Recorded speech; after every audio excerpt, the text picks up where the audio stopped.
In this video, I'm going to show you how you can prevent Slack from connecting with other apps. So if you no longer need other apps to be added to your Slack workspace, then you can go ahead and prevent this in Slack. If you find this video helpful, I'll kindly request that you support me by liking the video and also by subscribing to this channel. Alright, to prevent other apps from connecting to your Slack account, head over to your Slack account and then click on this workspace name, and down below it, look for preferences. Now under preferences, go ahead and choose connected accounts. Under connected accounts, you can see we have this allow Slack to connect with other apps is checked on, which means other apps from outside can connect with Slack.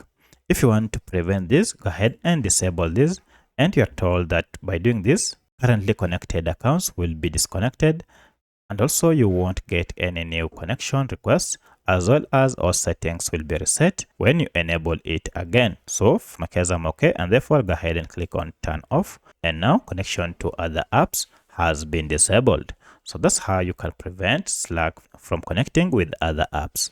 If you have any other question, kindly let me know in the comment section. Otherwise, thanks for watching, and let's meet in the next video.